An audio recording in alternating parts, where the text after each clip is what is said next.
ഹരേ കൃഷ്ണ. എല്ലാവർക്കും പ്രണാമം.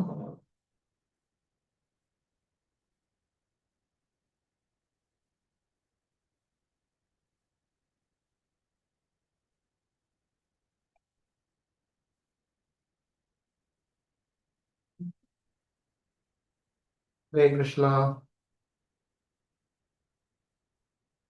കേൾക്കുന്നുണ്ടോ?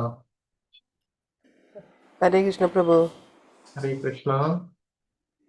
ഹരേ കൃഷ്ണ.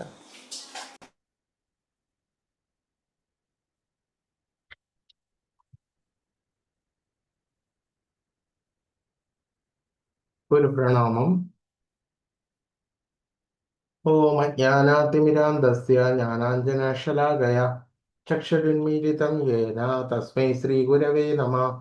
ശ്രീചൈതന്യമനോഭീഷ്ടം സ്ഥാപിതം യേന ഭൂതലേ സ്വയം രൂപഗതാ മഹ്യം ദദാതി സ്വപദാന്തികം.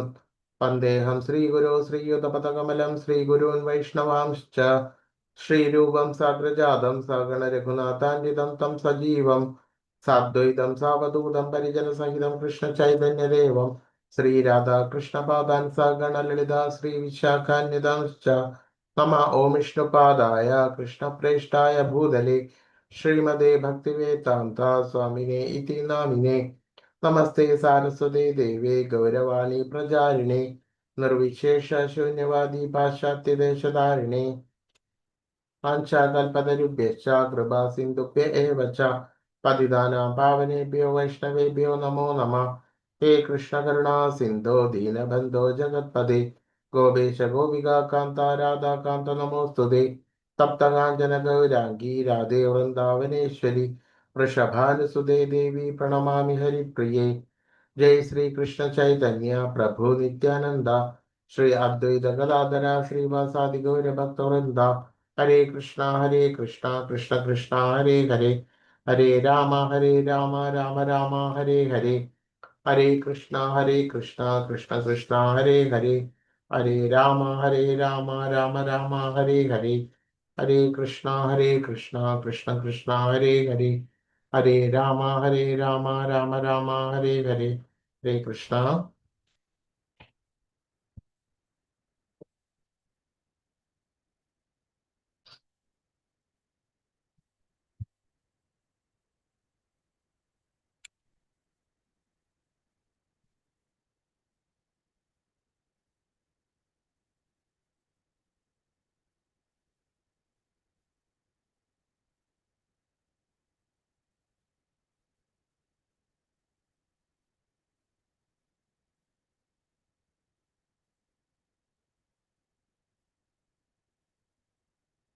അപ്പോൾ ഇന്നത്തെ ചാപ്റ്റർ സി ഭക്തിവേദാന്ത സ്വാമി പ്രഭുപാദരെ കുറിച്ചിട്ടാണ് പറയുന്നത്.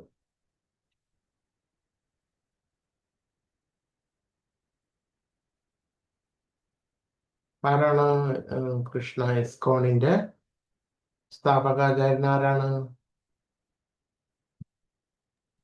പ്രഭുപാദ. AC Abhaya SC. ശരണാരവിന്ദ.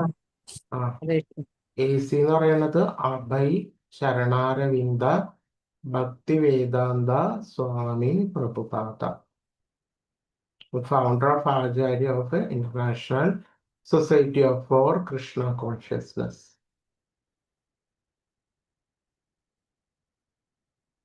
അതില് ശ്രീല പ്രഭുപാദരുടെ പ്രണാമ മന്ത്രമാണ് നമ്മൾ മുമ്പ് ചൊല്ലിയത്. എന്നാ നമ ഓം വിഷ്ണുപാദായ കൃഷ്ണപ്രേഷ്ഠായ ഭൂതലേ ശ്രീമതേ ഭക്തിവേദാന്ത സ്വാമിനെ ഇതി നാമിനെ.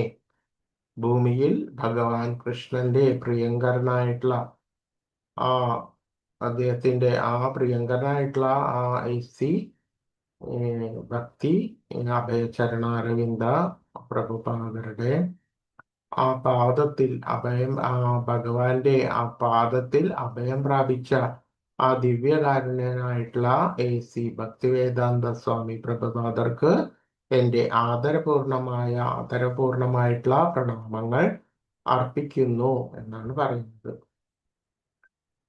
അപ്പോൾ അടുത്തത് അതാണ്. നമ ഓം വിഷ്ണുപാദായ കൃഷ്ണപ്രേഷ്ഠായ ഭൂതലേ ശ്രീമതേ ഭക്തിവേദാന്ത സ്വാമിനെ ഇതി നാമിനെ.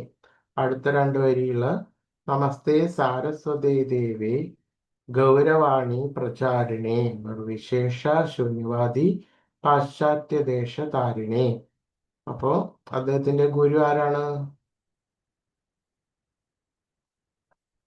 സരസ്വതി ഭക്തി സിദ്ധാന്ത സരസ്വതി സരസ്വതി ഗോസ്വാമി. ഠാക്കൂർ. ഗോസ്വാമിയാണ് അദ്ദേഹത്തിന്റെ ഗുരു. അപ്പോൾ ആ ഗുരു സരസ്വതി ഗോസ്വാമിയുടെ ദാസനായിട്ടുള്ള അപ്പൊ അദ്ദേഹത്തിന്റെ ഗുരുവാണ് ഭക്തി സിദ്ധാന്ത സരസ്വതി. അപ്പോ അദ്ദേഹത്തിന്റെ ശിഷ്യനായിട്ടുള്ള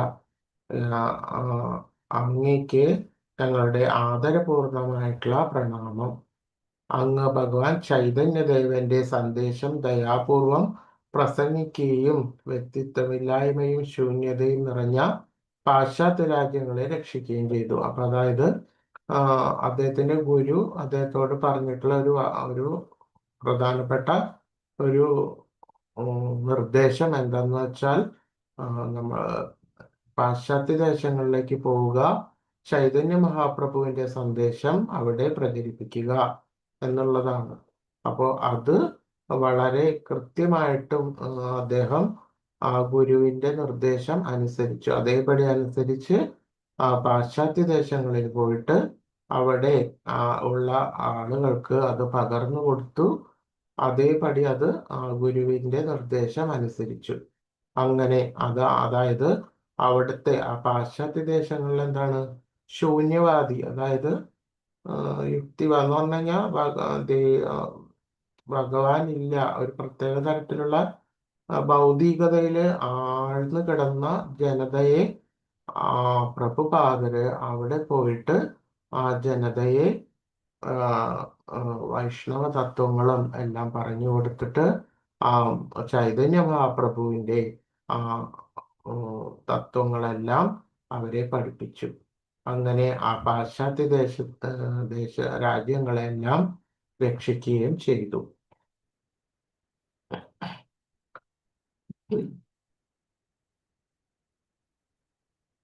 അടുത്തത് ഏബേ നാമ സങ്കീർത്തന തീക്ഷ്ണ കഥകാലിയെ അന്തര അസുര ജീവേ ലിഭാകാട്ടിയെ യാതി പാപി ചാതി ധർമ്മ ദുരേ ദേശീയായ മോരെ സേനാപതി ഭക്ത വൈപേ സത്യ. അത് ബംഗാളിയിലുള്ളതാണ്. അപ്പൊ അതിന്റെ അർത്ഥം എന്താന്ന് വെച്ച് കഴിഞ്ഞാല് ഇത് സൂക്തകാന്ഡം, അതില് ലോചനദാസ് ആണ് ചൈതന്യമംഗളത്തിലാണ് ഇതുള്ളത്, സൂക്തകാന്ഡത്തില്. അപ്പൊ ഇതിന്റെ അർത്ഥം എന്താന്ന് വെച്ചാല് ഹരേ കൃഷ്ണ മഹാമന്ത്രത്തിന്റെ കൂട്ടജപം വളരെയധികം നമ്മൾ എത്രമാത്രം ഭഗവാൻ കൃഷ്ണന്റെ മന്ത്രം ഒരുമിച്ച് ജപിക്കുന്നു, ഒറ്റയ്ക്കായിട്ടും ജപിക്കാം, കൂട്ടമായിട്ടും ജപിക്കാം. അങ്ങനെ ജപിക്കുന്ന സമയത്ത് എന്താ എല്ലാ ബദ്ധാത്മാക്കളുടെയും ഹൃദയത്തിലെ ആസുരിക മാനസികാവസ്ഥ, അവരുടെ ആസുരികമായിട്ടുള്ള മാനസിക അവസ്ഥയെ എല്ലാം ആ മൂർച്ചയുള്ള ആ ഖഡ്ഗം അഥവാ വാള് കൊണ്ട് അത് മുറിക്കുകയാണ് ചെയ്യുന്നത്. അത്തരത്തിലുള്ള മാനസിക അവസ്ഥകളെല്ലാം വേരോടെ പിഴുതെറിയുകയും നശിപ്പിക്കുകയും ചെയ്യുന്നു. അപ്പോൾ ചില തരത്തിലുള്ള പാപികളെല്ലാം മതതത്വങ്ങൾ ഉപേക്ഷിച്ച് ദൂരദേശങ്ങളിലേക്ക് പോയാൽ ആ സമയത്ത് എന്റെ സേനാധിപതി ഭക്തൻ അവർക്ക് കൃഷ്ണാവബോധം നൽകുവാൻ വേണ്ടിയിട്ട് വരും. അപ്പോൾ നമുക്ക് ഏതാണ് ഏറ്റവും ആശ്രയമുള്ളത്? ആശ്രയമുള്ളത് എന്താണ്? ഒരു മനുഷ്യന്റെ പരമമായിട്ടുള്ള ആശ്രയം ഭഗവാന്റെ നാമമാണ് ഏറ്റവും പരമമായിട്ടുള്ള ആശ്രയം. ഭഗവാന്റെ നാമം എന്ന് പറയുന്നത് ഭഗവാൻ തന്നെയാണ്. ഭഗവാന്റെ നാമവും ഭഗവാനും തമ്മില് യാതൊരു തരത്തിലുള്ള ഭേദവും നമ്മൾ കണക്കാക്കാൻ പാടില്ല. ഭഗവാൻ തന്നെയാണ്. ഭഗവാൻ നാമവും നാമിയും തമ്മിൽ യാതൊരു വ്യത്യാസവും ഇല്ല. ഹരേ കൃഷ്ണ മഹാമന്ത്രം ജപിക്കുമ്പോൾ അത് ഭഗവാൻ തന്നെയാണ് എന്ന് നമ്മൾ മനസ്സിലാക്കണം. അപ്പോൾ ആ കൂട്ടമായിട്ടുള്ള ആ ഹരേ കൃഷ്ണ മഹാമന്ത്രം ചെല്ലുമ്പോൾ എന്താണ് ഉണ്ടാവുക? നമ്മളുടെ മനസ്സിലുണ്ടാകുന്ന നെഗറ്റീവ് ചിന്താഗതികള്, ഡിപ്രഷൻ, ഇത്തരത്തിലുള്ള പല വിധത്തിലുള്ള മാനസികമായിട്ടുള്ള അസ്വസ്ഥതകളെല്ലാം മാറിയിട്ട് ഭഗവാൻ കൃഷ്ണന്റെ ശരിയായിട്ടുള്ള മന്ത്രജപത്തോട് കൂടിയിട്ട് ഒരു എന്തുണ്ടാവും, ശരിയായിട്ടുള്ള ഒരു സർഗാത്മകമായിട്ടുള്ള ഒരു മനസ്സ് നമ്മൾക്ക് കൈവരുന്നു. അപ്പോൾ അത് ആ ഒരു നിർദ്ദേശം ചെയ്യാൻ വേണ്ടിയിട്ട്, അതായത് നമ്മളുടെ ഈ ഭാരതത്തിൽ നിന്ന് വളരെ വിദൂരമായിട്ടുള്ള സ്ഥലങ്ങളിലുള്ള പാശ്ചാത്യ രാജ്യങ്ങളിൽ എല്ലാം തന്നെ ഇത്തരത്തിലുള്ള വളരെ ഭൗതികതയിൽ ആഴ്ന്നു കിടക്കുന്ന ജനതയാണ് ഉണ്ടായിട്ടുള്ളത്. അപ്പൊ അതുകൊണ്ട് തന്നെ അത്തരത്തിലുള്ള ആളുകളെ എല്ലാം തന്നെ എന്താ അവരെ ശരിയായിട്ടുള്ള മാർഗത്തിലേക്ക് കൊണ്ടുവരാൻ വേണ്ടിയിട്ട് ഒരു സേനാധിപതി ഭക്തൻ വരും കൃഷ്ണബോധം പ്രചരിപ്പിക്കുവാൻ വേണ്ടിയിട്ട് എന്ന് പറഞ്ഞിട്ടുണ്ടായിരുന്നു. അപ്പോൾ ഒരു സേനാധിപതി ഭക്തനാണ് AC ഭക്തിവേദാന്ത ശ്രീല പ്രഭുപാദ. പിന്നെ ഇനി അദ്ദേഹത്തിന്റെ ചൈൽഡ്ഹുഡ്, അതായത് കുട്ടിക്കാലത്തുള്ള കാര്യങ്ങളെല്ലാം നോക്കാം. 1796 സെപ്റ്റംബർ 1 കൊൽക്കത്തയിലെ ടോളിഗഞ്ച് പ്രാന്തപ്രദേശത്തുള്ള ഒരു ചെറിയ വീട്ടിലാണ് അദ്ദേഹം ജനിച്ചത്. ഒരാൺകുട്ടി ജനിച്ചു. അപ്പോൾ കൃഷ്ണന്റെ പിതാവായിട്ടുള്ള നന്ദ മഹാരാജാവ് കൃഷ്ണന്റെ ജനനത്തോടനുബന്ധിച്ച് ഒരു ഉത്സവം നടത്തിയ ആ നന്ദോത്സവ ദിനത്തിലാണ് അദ്ദേഹം ജനിച്ചതിനാൽ അദ്ദേഹത്തിനെ നന്ദലാൽ എന്ന് വിളിച്ചു. നന്ദലാൽ എന്നാണ് വിളിച്ചത്. അതായത് ഭഗവാൻ കൃഷ്ണന്റെ ജനിച്ച സമയത്ത് ജനനത്തോടനുബന്ധിച്ച് അദ്ദേഹത്തിന്റെ പിതാവ്, അതായത് അതായത് ഗോകുലത്തിലെ അവിടുത്തെ നന്ദ മഹാരാജാവ് അതിനോടനുബന്ധിച്ച് അവിടെ ഒരു ഉത്സവം നടത്തി. അപ്പൊ അതാണ് നന്ദോത്സവം. ആ നന്ദോത്സവ ദിനത്തിലാണ് ആര് ജനിച്ചത്? AC ഭക്തിവേദാന്ത സ്വാമി പ്രഭുപാദരെ ജനിച്ചത്. അതുകൊണ്ട് തന്നെ അദ്ദേഹത്തിന് നന്ദലാൽ എന്ന് നാമകരണം ചെയ്തു. അദ്ദേഹത്തിന്റെ പിതാവിന്റെ പേരാണ് ഗൗർ മോഹൻ ഡേ. അച്ഛന്റെ പേരാണ് ഗൗർ മോഹൻ ഡേ, അമ്മയുടെ പേര് രജനി. അപ്പോ അവർക്ക് അഭയ് ചരൺ എന്നുള്ള ഒരു നാമം അദ്ദേഹത്തിന് ഇട്ടിട്ടുണ്ടായിരുന്നു. ഭഗവാൻ കൃഷ്ണന്റെ പാദങ്ങളിൽ അഭയം പ്രാപിച്ച ഭയമില്ലാത്തവൻ എന്നാണ് അതിന്റെ പേര്. അഭയ് ചരൺ, അതായത് ഭഗവാൻ കൃഷ്ണന്റെ പാദങ്ങളിൽ അഭയം പ്രാപിച്ചവൻ എന്നാണ് അതിന്റെ അർത്ഥം. ആദിഗംഗയുടെ തീരത്ത് അച്ഛന്റെ വീട്ടിൽ നിന്ന് ഏതാനും മൈലുകൾ അകലെ ഓടുപാകിയ മേൽക്കൂരയുള്ള 2 മുറികളുള്ള മണ്ണുകൊണ്ട് നിർമ്മിച്ച ഒരു ചെറിയ വീട്ടിൽ ഒരു പ്ലാവ് മരത്തിന്റെ ചുവട്ടിലാണ് അഭയ് ചരൺ ജനിച്ചത്. അപ്പോൾ എപ്പോഴും ടോളിഗഞ്ച് ആ ഭാഗത്ത് പോയി കഴിഞ്ഞാൽ എപ്പോഴും അത് ആ പ്ലാവ് മരം, അതിന്റെ ചുവട് ഇതെല്ലാം സംരക്ഷിച്ച് നിർത്തിയിട്ടുണ്ടായിരുന്നു. അപ്പോൾ അദ്ദേഹം ജനിച്ച സമയത്ത് പ്രഡിക്റ്റ് ചെയ്തിട്ടുണ്ടായിരുന്നു. അതായത് ജ്യോതിഷം എല്ലാം നോക്കിയിട്ട് പറഞ്ഞ ഇദ്ദേഹം എന്താ മത നേതാവായിട്ട് തീരും. അതുമാതിരി 108 അമ്പലങ്ങൾ, ക്ഷേത്രങ്ങൾ അദ്ദേഹം സ്ഥാപിക്കും എന്നെല്ലാം സമയത്ത് തന്നെ ജ്യോതിഷൻ പ്രവചിച്ചിട്ടുണ്ടായിരുന്നു. 1.5 വയസ്സായപ്പോ അദ്ദേഹത്തിന് ചെറിയ കുട്ടിക്ക് ടൈഫോയിഡ്, അഭയ് ചരണിന് ടൈഫോയിഡ് ബാധിച്ചു. അപ്പോൾ കുടുംബ വൈദ്യനായിട്ടുള്ള ഡോക്ടർ ബോസ് ചിക്കൻ ബ്രോത്ത്, അതായത് സൂപ്പ്, അങ്ങനെ എന്തോ ഒരു ചിക്കൻ കൊണ്ട് ഉണ്ടാക്കിയിട്ടുള്ള ഒരു സൂപ്പ് കുടിക്കുവാൻ വേണ്ടിയിട്ട് നിർദ്ദേശിച്ചു. അപ്പോൾ അത് അവർക്ക് പറ്റുന്നതല്ല. അപ്പൊ അത് നിർദ്ദേശം തള്ളിപ്പോയി. 3 അതിനുശേഷം അവർ ആ ടൈഫോയിഡിൽ നിന്നെല്ലാം റിക്കവറി ചെയ്തിരുന്നു. പക്ഷെ എന്നാൽ പോലും ഇത്തരത്തിലുള്ള വസ്തുക്കളൊന്നും തന്നെ വൈഷ്ണവരൊന്നും ഇങ്ങനെയുള്ള വസ്തുക്കളൊന്നും ഉപയോഗിച്ചിരുന്നില്ല. അതുപോലെ തന്നെ 3 വയസ്സുള്ള സമയത്ത് ആ കുട്ടിയുടെ വസ്ത്രത്തില് തീ പിടിച്ചു. പെട്ടെന്ന് ഒരാൾ പ്രത്യക്ഷപ്പെട്ടിട്ട് തീ അണച്ചു. അഭയ് രക്ഷപ്പെട്ടു. എന്നിരുന്നാലും കാലിൽ ഒരു ചെറിയ മുറിവ് അവശേഷിച്ചു. അപ്പോൾ അങ്ങനെ ഒരു സംഭവം കുട്ടിക്കാലത്തുണ്ടായിരുന്നു. ഒരു ഒരാള് പ്രത്യക്ഷപ്പെട്ടിട്ടാണ് അത് തീയെല്ലാം അണച്ചത്. 4 വർഷം പഴക്കമുള്ള ഒരു ഭീകരമായിട്ടുള്ള പ്ലേഗ് കൊൽക്കത്തയെ ബാധിച്ചു. ദിവസവും ഡസൻ കണക്കിന് ആളുകൾ മരിക്കുകയും ആയിരക്കണക്കിന് ആളുകൾ നഗരം ഒഴിപ്പിക്കുകയും ചെയ്തു. ഒരു വൃദ്ധ ബാബാജി കൊൽക്കത്തയിലുടനീളം ഹരേ കൃഷ്ണ സങ്കീർത്തനം സംഘടിപ്പിച്ചു. അപ്പോ ശരിയായിട്ടുള്ള ആ ഹരേ കൃഷ്ണ മഹാമന്ത്രം ആ സമയത്ത് അവിടെ നല്ല രീതിയിൽ തന്നെ കൊൽക്കത്തയില് വൈഷ്ണവരെല്ലാം ഉണ്ടായിരുന്നു. ആ പ്ലേഗിന് ഒരു വൃദ്ധനായിട്ടുള്ള ഒരു ബാബാജി സ്ട്രീറ്റില് ഒരുമിച്ചിട്ട് ഹരേ കൃഷ്ണ മഹാമന്ത്രം ചെല്ലുകയും അതിൽ പങ്കെടുത്ത് ആ ഭാഗത്തുള്ളവരുടെ പ്ലേഗ് എല്ലാം ശമിക്കുകയും ചെയ്തു എന്നാണ് പറയുന്നത്. ഗൗർ മഹാൻ വീട്ടിൽ പതിവായിട്ടുള്ള സാധുക്കളെ സ്വീകരിക്കാറുണ്ടായിരുന്നു.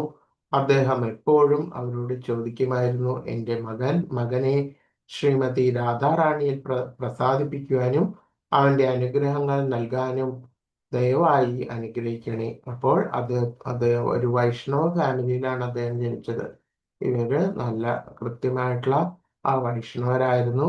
അതുകൊണ്ട് തന്നെ അവരുടെ ഗൃഹത്തിൽ വൈഷ്ണവ സാധുക്കൾ വരാറുണ്ടായിരുന്നു. അങ്ങനെ വരുമ്പോൾ അദ്ദേഹത്തിന്റെ മാതാവ്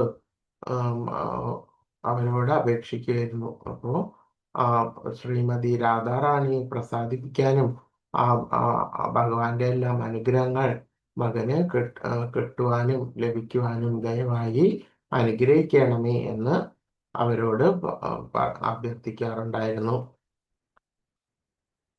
അദ്ദേഹത്തിന്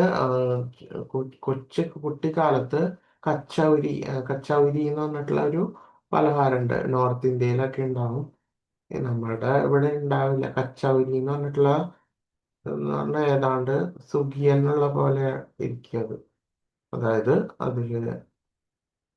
അതായത് ഫില്ലിങ്സ് എല്ലാം വെച്ചിട്ട് മൈദ അതിനെ വെച്ചിട്ട് ഈ എണ്ണയിൽ വെച്ചിട്ട് വറുക്കുന്ന ഒരു തരം പലഹാരമുണ്ട് കച്ചൗരി. അതില്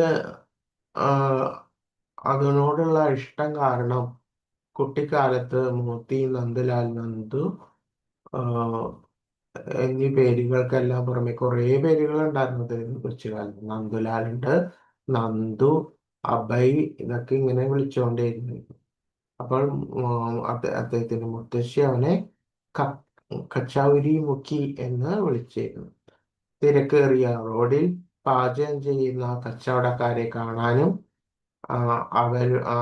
അവരും അയൽക്കാരിൽ നിന്നും ആ കച്ചവടികൾ സ്വീകരിക്കാനും തൻ്റെ വസ്ത്രത്തിന്റെ അകത്തും പുറത്തുമുള്ള പോക്കറ്റുകൾ നിറയുന്നതുവരെ അത് സ്വീകരിക്കാനും അദ്ദേഹത്തിന് ഇഷ്ടമായിരുന്നു.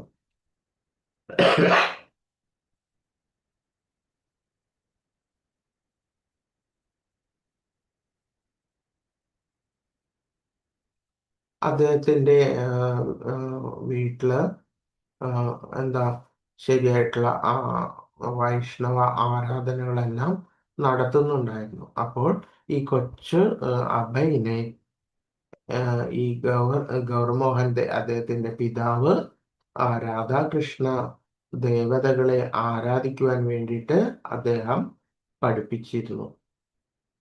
അതിനുശേഷം 5 വയസ്സ് മുതൽ അഭയ് ഒരു ചെറിയ രഥയാത്രാ ഉത്സവം അവതരിപ്പിച്ചു. 65 വർഷത്തിലേറെയായി പല പാശ്ചാത്യ നഗരങ്ങളിലും അദ്ദേഹം അതേ ഉത്സവം ഗംഭീരമായിട്ട് അവതരിപ്പിച്ചു. അപ്പൊ വളരെ ചെറിയ 5 വയസ്സിൽ തന്നെ മുതിർന്ന ആളുകൾ ആ രഥയാത്രാ ഉത്സവം നല്ല രീതിയിൽ ചെയ്യുന്നത്, രഥയാത്രാ ഉത്സവം അതിന്റെ കാര്യങ്ങളെല്ലാം ചെയ്യുന്നത് ഈ കൊച്ചുകുട്ടി കണ്ടിട്ട് അത് അനുകരിക്കുകയാണ് ചെയ്തത്, രഥയാത്ര. അപ്പോ ആ ചെറിയ കുട്ടികള് ഒരുമിച്ചിട്ട് രഥയാത്രയെല്ലാം അങ്ങനെ അനുകരിച്ചിരുന്നു. അപ്പൊ അതേപോലെ തന്നെ അദ്ദേഹം മുതിർന്ന് ആ ആ മുതിർന്ന ആ സമയത്ത് വളരെ പാശ്ചാത്യ ദേശങ്ങളിലെല്ലാം പോയിട്ട് അവിടെ ക്ഷേത്രങ്ങൾ സ്ഥാപിക്കുകയും രഥയാത്രകൾ നടപ്പിലാക്കുകയും അദ്ദേഹം ചെയ്തിരുന്നു. ഇപ്പോഴും ഇസ്കോണിന്റെ ക്ഷേത്രങ്ങളിലെല്ലാം ഇപ്പോഴും ആ രഥയാത്ര എല്ലാ ക്ഷേത്രങ്ങളിലും രഥയാത്ര ഉണ്ട്.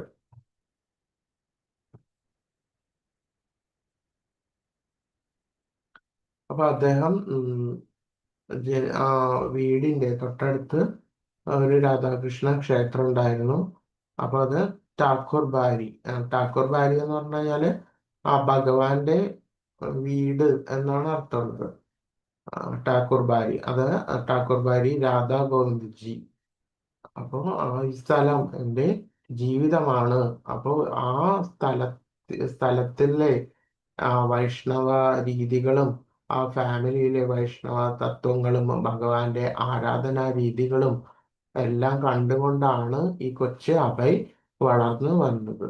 അപ്പോൾ ആ തൊട്ടടുത്തുള്ള ആ ഠാക്കൂർ ബാരിയിലെ ആ രഥോത്സവങ്ങളെല്ലാം അദ്ദേഹം നല്ല രീതിയിൽ ഉത്സാഹത്തോടുകൂടി വീക്ഷിക്കുകയും മുതിർന്നു വരുമ്പോൾ അത് ആ മനസ്സിൽ പതിഞ്ഞിരുന്ന ആ രംഗം തന്നെയാണ് അദ്ദേഹം തൻ്റെ ജീവിതത്തിൽ ഒട്ടാകെ നടപ്പിലാക്കിയതും. അപ്പോൾ ഇതാണ് ആ എന്താ അദ്ദേഹത്തിന്റെ ആത്മീയ ജീവിതത്തിന്റെ തുടക്കം. അതായത് രാധാകൃഷ്ണ ആരാധന, രഥോത്സവം, ഭഗവത് തത്വങ്ങൾ, ഇതെല്ലാം തന്നെ അദ്ദേഹത്തിന്റെ ചെറിയ കുട്ടിക്കാലത്ത് തന്നെ അദ്ദേഹത്തിന്റെ മനസ്സിൽ നല്ല രീതിയിൽ പതിഞ്ഞിരുന്നു. അദ്ദേഹം ഉത്സാഹപൂർവം ഇതെല്ലാം ചെയ്യുവാൻ വേണ്ടിയിട്ട് പരിശീലിച്ചിരുന്നു. അപ്പോൾ ആ രാധാ ഗോവിന്ദ് ജിയെ രഥത്തിൽ ഇരുത്തിയിട്ട് എന്താ ഈ രഥം ഇങ്ങനെ വലിക്കുകയാണ് ചെയ്യുന്നത്. അപ്പൊ അതേപോലെ തന്നെ ആ തൻ്റെ സ്വന്തമായിട്ടുള്ള ആ ജീവിതം, അതായത് തൻ്റെ ജീവിതവും ആ രാധാ ഗോവിന്ദ് ജിയിലേക്ക് അതായത് ആ ഗോവിന്ദിനിലേക്ക്, ആ ഭഗവാനിലേക്ക് തന്നെ വലിച്ച് അടുപ്പിക്കുകയാണ് ചെയ്യുന്നത്. അതായത് നമ്മൾ ഭഗവാന് വേണ്ടിയിട്ട് സേവ ചെയ്യുന്ന സമയത്ത്, അതായത് രഥോത്സവം, ആ രഥം പിടിച്ചിട്ട് നമ്മള് വലിക്കുകയാണ് ചെയ്യുക. ആ ചെയ്യുന്ന സമയത്ത് എന്താണ് അതിൽ നിന്ന് കിട്ടുന്നത്? നമ്മളുടെ ജീവിതത്തിലേക്കും ആ ഭഗവാൻ തന്നെ വരികയാണ് ചെയ്യുന്നത്. നമ്മൾ ഭഗവാന് വേണ്ടിയിട്ട് സേവനം ചെയ്യുന്ന സമയത്ത് എന്താണ് ഉണ്ടാവുക? ഇത് സംഭവിക്കും. ഭഗവാൻ നമ്മളിലേക്ക് വരൂല പ്രഭു. അതെ. അപ്പോൾ നമ്മൾ ഇത്തരത്തിലുള്ള സേവനങ്ങളെല്ലാം ചെയ്യുമ്പോൾ നമ്മളിലേക്കാണ് ഭഗവാൻ എത്തുന്നത് എന്ന് നമ്മൾക്ക് ഒരു ബോധം നമ്മൾക്ക് വേണം. അപ്പോൾ ഇത്തരത്തിലുള്ള ആ രാധാകൃഷ്ണ ആരാധന, രഥം വലിക്കൽ, ഭഗവത് സേവനങ്ങൾ ചെയ്യുക, ഇതെല്ലാം ചെയ്യുമ്പോൾ നമ്മളിലേക്കാണ് ഭഗവാൻ എത്തുന്നത്, നമ്മളുടെ മനസ്സിലേക്കാണ് ഭഗവാൻ എത്തുന്നത് എന്ന് നമ്മൾക്ക് ഒരു ബോധം എപ്പോഴും വേണം. അപ്പോൾ ആ രഥയാത്ര, ആ അഭയുടെ രാധാ ഗോവിന്ദ്ജിയുടെ ആ രഥയാത്രയുടെ ആ ഒരു എന്താ ആ പരിശീലനം ചെയ്തതാണ് അദ്ദേഹം മുതിർന്ന സമയത്ത് പല പാശ്ചാത്യ രാജ്യങ്ങളിൽ പോയിട്ട് ഈ ക്ഷേത്രങ്ങൾ നിർമ്മിക്കുകയും ഈ രഥയാത്രകളെല്ലാം അവിടെ നടപ്പാക്കുകയും ചെയ്തത്. അതുമാതിരി രാധാ ഗോവിന്ദ മൂർത്തിയോടുള്ള പ്രാർത്ഥനകൾ അർപ്പിക്കുന്നത് ഏതു വിധത്തിലാണെന്നെല്ലാം അദ്ദേഹത്തിന് നല്ല നിശ്ചയം ഉണ്ടായിരുന്നു. ചെറിയ കുട്ടി ആയിരുന്നപ്പോൾ തന്നെ അദ്ദേഹം മണിക്കൂറുകളോളം അദ്ദേഹം ആ ഭഗവാനെ സവിസ്തരം ശ്രദ്ധിക്കുമായിരുന്നു. വളരെ നീണ്ട ആ കണ്ണുകൾ, അത് ആ നയന മനോഹരമായിട്ടുള്ള രൂപം, ഇതെല്ലാം വളരെയധികം അദ്ദേഹം ശ്രദ്ധിച്ച് സവിസ്തരം നോക്കുമായിരുന്നു. അപ്പോൾ ഇതെല്ലാം അദ്ദേഹം മുതിർന്ന സമയത്ത് 1976 മാർച്ച് 24 കൊൽക്കത്തയിലെ രാധാ ഗോവിന്ദ് മന്ദിർ, അതായത് അദ്ദേഹത്തിന്റെ കുട്ടിക്കാലത്ത് ഇതെല്ലാം അവിടുന്നാണ്, രാധാ ഗോവിന്ദ മന്ദിറിൽ നിന്നാണ് ഇതെല്ലാം പഠിച്ചത്. അതിനുശേഷം 76 അദ്ദേഹം മുതിർന്ന് ഒരു സന്യാസെല്ലാം ചെയ്തതെല്ലാം കഴിഞ്ഞപ്പോഴാണ് അദ്ദേഹം പിന്നീട് ഇവിടേക്ക് തിരിച്ചു വന്നിട്ട് പറഞ്ഞത്. അതായത് ആ ഇൻസ്പിരേഷൻ, അതൊന്നും നമ്മളുടെ ബാല്യകാലത്തുള്ള ആ കുട്ടിക്കാലത്ത് അനുവർത്തിച്ചിരുന്ന കാര്യങ്ങളാണ് പിന്നീട് മുതിർന്നു വരുമ്പോൾ നമ്മൾക്ക് ആ ഭഗവത് സേവനം ചെയ്യാൻ വേണ്ടിയിട്ട് പ്രേരണ വരുന്നത് എന്നാണ്. അപ്പോൾ നമ്മൾ എന്ത് കാര്യം നമ്മൾ ബാല്യകാലത്ത് തന്നെ ഇത്തരത്തിലുള്ള ആ ഭഗവത് സേവന മാർഗങ്ങൾ, ഭഗവത് സേവനം ചെയ്യാനുള്ള രീതികളെല്ലാം നമ്മൾ അപ്പോഴേ തുടങ്ങേണ്ടതാണ്. അപ്പോൾ നമ്മളുടെ കുട്ടികൾക്കും ഇത്തരത്തിലുള്ള കാര്യങ്ങളെല്ലാം ചെറിയ കൊച്ചിലെ തന്നെ ഇതെല്ലാം പഠിപ്പിച്ച് കൊടുക്കേണ്ടതാണ്. അപ്പോൾ ആ ഒരു അദ്ദേഹത്തിന്റെ ബാല്യകാലത്തിലുള്ള ആ ഇൻസ്പിരേഷനാണ്, ആ ഒരു കാര്യങ്ങളാണ് മുതിർന്ന സമയത്ത് വന്നപ്പോഴും ഇതെല്ലാം ചെയ്യുവാൻ വേണ്ടിയിട്ടുള്ള ഒരു പ്രചോദനം ആയത്.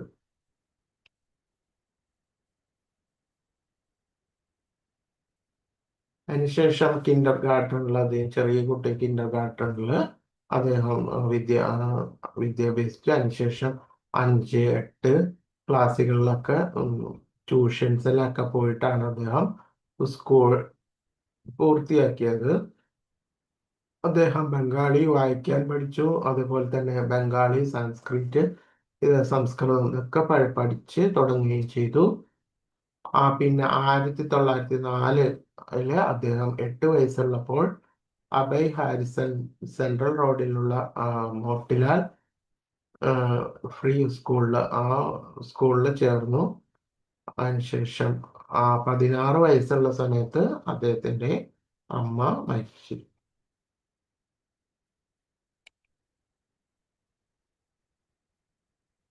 അതിനുശേഷം പിന്നീട് അദ്ദേഹത്തിന്റെ കോളേജ് ലൈഫ്, പിന്നെ മാരേജ് ചെയ്തു. അതിനുശേഷം പിന്നെ അദ്ദേഹം കുറച്ചു നാള് ഗാന്ധി മൂവ്മെന്റിൽ ആകൃഷ്ടനായിട്ട് അങ്ങനെ കുറച്ചു നാള് പ്രവർത്തിച്ചിരുന്നു. അപ്പൊ അതിന്റെ കാര്യങ്ങളാണ് പിന്നെ ഇനി പറയുന്നത്. 1916 അദ്ദേഹം കോളേജ് പഠനം തുടങ്ങി.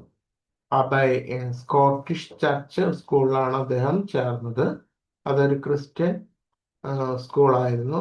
പക്ഷെ ബംഗാളികൾക്കിടയിൽ നല്ല പ്രശസ്തി നേടിയിരുന്നു. പല വൈഷ്ണവ കുടുംബങ്ങളും അവരുടെ മക്കളെ അവിടേക്ക് അയച്ച് പഠിപ്പിച്ചു. അതിനുശേഷം അബായ് ലണ്ടനിലേക്ക് പോയി വിദ്യാഭ്യാസത്തിന്റെ പേരിൽ പാശ്ചാത്യരുടെ അഴിമതിക്ക് വിധേയമാകാൻ അനുവദിക്കില്ലെന്ന്, അതായത് പിന്നീട് അദ്ദേഹം പാശ്ചാത്യ ദേശത്ത് പോയിട്ടുള്ള ഒരു വിദ്യാഭ്യാസം അദ്ദേഹത്തിന്റെ പിതാവിനൊന്നും താല്പര്യം ഉണ്ടായിരുന്നില്ല. ആ ഒരു സമയത്ത് അങ്ങനെയുള്ള കുറെ പേര് പഠനം കഴിഞ്ഞ് കോളേജ് ലെവലിലൊക്കെ ലണ്ടനിൽ പോയിട്ട് പഠിക്കുന്നുണ്ടായിരുന്നു. പക്ഷെ അദ്ദേഹത്തിന്റെ പിതാവിന് അങ്ങനെ പഠിപ്പിക്കുവാൻ വേണ്ടിയിട്ട് താല്പര്യം ഉണ്ടായിരുന്നില്ല.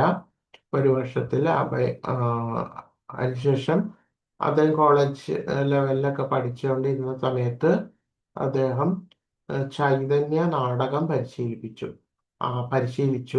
അതിൽ അദ്വൈത ആചാര്യന്റെ വേഷം അഭയ് ചെയ്തിരുന്നു. അപ്പോൾ അദ്ദേഹം ആ ഒരു നാടകം അവതരിപ്പിച്ച സമയത്ത് നല്ല പരിശീലനം അദ്ദേഹം നേടിയിട്ടുണ്ടായിരുന്നു. അതിന്റെ ആത്മാർത്ഥത കൊണ്ട് സദസ്സിലെ പലരും കരയുന്നത് അദ്ദേഹം ശ്രദ്ധിച്ചു. അപ്പൊ ഇങ്ങനെ ഒരു നാടകത്തിൽ അദ്ദേഹത്തിന്റെ ആ കൗമാരകാലത്തെല്ലാം അങ്ങനെ ഒരു നാടകം അദ്ദേഹം ചെയ്തിരുന്നു. അപ്പോൾ ആ സമയത്ത് ആ ഒരു നാടകം മാത്രമായിരുന്നു അദ്ദേഹം ലാസ്റ്റായിട്ടും ചെയ്തിരുന്നത്. അപ്പോൾ ആ ചൈതന്യ മഹാപ്രഭുവിന്റെ ലീല ഉള്ള ഒരു നാടകം അദ്ദേഹം പരിശീലിച്ച് ചെയ്തിരുന്നു.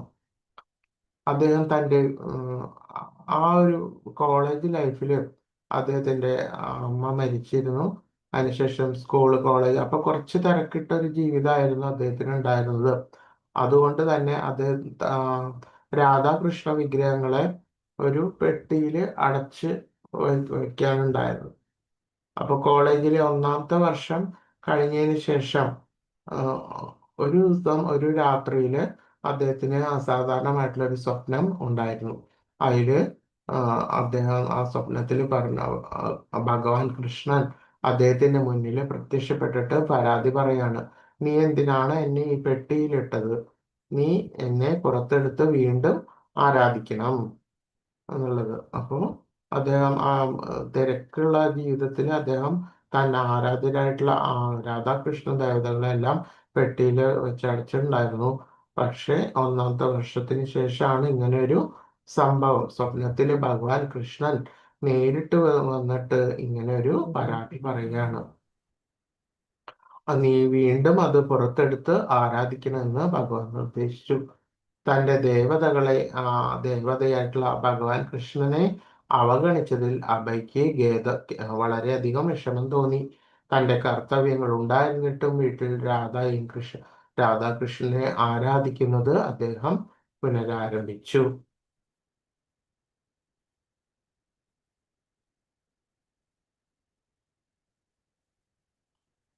അപ്പോൾ ആ സമയത്ത് ഈ അതായത് സ്വാതന്ത്ര്യത്തിന്റെ ഒരു സമരത്തിന്റെ ഒക്കെ ഒരു കാലഘട്ടമായിരുന്നു. അപ്പോൾ സുഭാഷ് ചന്ദ്രബോസ് വിദ്യാർത്ഥികളോട് ഇന്ത്യൻ സ്വാതന്ത്ര്യ പ്രസ്ഥാനത്തെ പിന്തുണയ്ക്കാൻ ആവശ്യപ്പെട്ടപ്പോൾ അഭയ് അത് ശ്രദ്ധിച്ചു. ആത്മീയതയിലുള്ള ബോസിന്റെ വിശ്വാസവും ഹരേ കൃഷ്ണ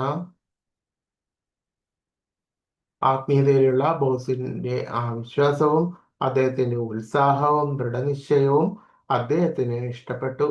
രാഷ്ട്രീയ പ്രവർത്തനങ്ങളിൽ അഭയ്ക്ക് താല്പര്യമുണ്ടായിരുന്നില്ല, പക്ഷേ സ്വാതന്ത്ര്യ പ്രസ്ഥാനത്തിൽ ആദർശങ്ങളെല്ലാം അദ്ദേഹത്തെ ആകർഷിച്ചു. അദ്ദേഹത്തിന് ഗാന്ധിയിൽ താല്പര്യവും ഉണ്ടായിരുന്നു. മല്ലിക് കുടുംബവുമായി ബന്ധപ്പെട്ട് ഒരു സവർണവാണി കുടുംബത്തിലെ മകളായിട്ടുള്ള രാധാറാണി ദത്തയെ അദ്ദേഹം വിവാഹം ചെയ്തു. അപ്പോൾ ആ കോളേജ് ലൈഫിന് ശേഷം അദ്ദേഹം രാധാറാണി ദത്ത എന്നിട്ടുള്ള അവരെ വിവാഹം ചെയ്തു. ജഗന്നാഥ് പുരിയിൽ താമസിച്ചിരുന്ന ഒരു പരിചയക്കാരൻ അപ്പൊ പുരിയിൽ താമസിക്കുന്ന സമയത്ത് അദ്ദേഹത്തിന് പിന്നീടും ഒരു ആള് ഭക്ഷണം വിളമ്പുകയാണ് ചെയ്തത്. പക്ഷെ അദ്ദേഹം അത് കഴിച്ചില്ല. അതിനുശേഷം ക്ഷേത്രത്തിലുള്ള ഭഗവാൻ ജഗന്നാഥിന്റെ പ്രസാദം മാത്രമേ അദ്ദേഹം കഴിച്ചിരുന്നുള്ളൂ. അതിനുശേഷം അദ്ദേഹം BA പരീക്ഷ പാസ്സായ വിദ്യാർത്ഥികളുടെ പോസ്റ്റ് ചെയ്ത പട്ടികയിൽ അഭയ് ചരന്തയുടെ പേര് ഉൾപ്പെടുത്തിയിരുന്നു. പക്ഷെ അദ്ദേഹം ആ ഡിപ്ലോമ അത് നിരസിച്ചു. അപ്പോൾ അങ്ങനെയുള്ള ഒരു കാലഘട്ടമായിരുന്നു. അതായത് അദ്ദേഹം നല്ല രീതിയിൽ പഠിച്ചിട്ട് BA പാസ്സായി, പക്ഷെ എങ്കിലും അദ്ദേഹം ആ ഒരു സർട്ടിഫിക്കറ്റ് നിരസിച്ചു എന്നാണ് പറയുന്നത്. അതെന്താന്ന് വെച്ച് കഴിഞ്ഞാല് അത് ബ്രിട്ടീഷുകാർ നടത്തുന്ന, അതായത് അങ്ങനെയുള്ളവര് പഠിപ്പിക്കുന്ന കോളേജ് ആയിരുന്നിട്ടുണ്ടാവും. അതുകൊണ്ട് അദ്ദേഹം ആ ഒരു ഗ്രാജുവേഷൻ ഡിപ്ലോമ അദ്ദേഹം നിരസിച്ചു. അപ്പോൾ അത് ഒരു പ്രതിഷേധമായിട്ട് അദ്ദേഹം അത് രേഖപ്പെടുത്തുകയും സ്വാതന്ത്ര്യ സമരത്തിനുള്ള ആഹ്വാനത്തിന്റെ ഒരു പ്രതികരണം ആയിട്ട് സൂചിപ്പിക്കുകയും ചെയ്തു. ഗൗർമോഹൻ തന്റെ സുഹൃത്ത് കാർത്തിക് ബോസിനെ സമീപിച്ച് അഭയെ ജോലിക്കെടുക്കാൻ ആവശ്യപ്പെട്ടു. പക്ഷെ അപ്പോ അതിനുശേഷം കോളേജ് ലൈഫിന് ശേഷം അദ്ദേഹത്തിന്റെ അച്ഛന്റെ ഒരു സുഹൃത്തായിട്ടുള്ള കാർത്തിക് ബോസ് എന്ന് പറഞ്ഞിട്ടുള്ള ഒരു ആളുണ്ടായിരുന്നു, ഒരു വ്യവസായി ആയിരുന്നു. അപ്പൊ അദ്ദേഹത്തിനെ സമീപിച്ചിട്ട് മകനെ ജോലിക്ക് അവിടെ എടുക്കാൻ വേണ്ടിയിട്ട് ആവശ്യപ്പെട്ടു. അങ്ങനെ അവിടെ ജോലി ലഭിച്ചു. അത് ഒരു മാനേജർ സ്ഥാനമാണ് അദ്ദേഹത്തിന് ലഭിച്ചത്. അപ്പൊ ഇതില് കുറെ പേര് ആ സമയത്ത് അവിടെ അസംതൃപ്തരായിട്ട് ഉണ്ടായിരുന്നു.